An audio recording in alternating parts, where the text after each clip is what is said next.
Safe for now.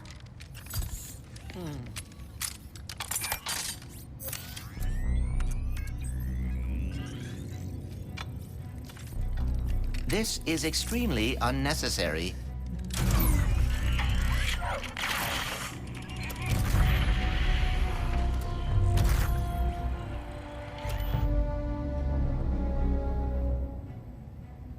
Lombax.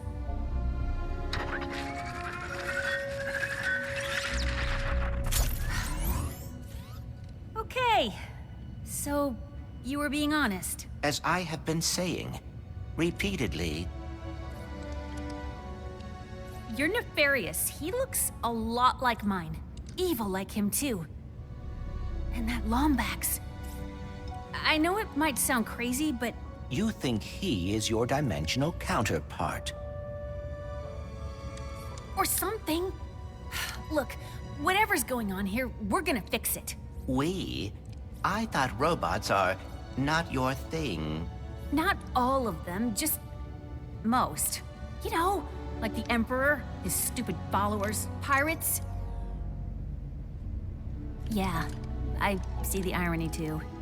Oh, I apologize. I did not mean to, You feel bad? Even though I just watched your brain diary thingy?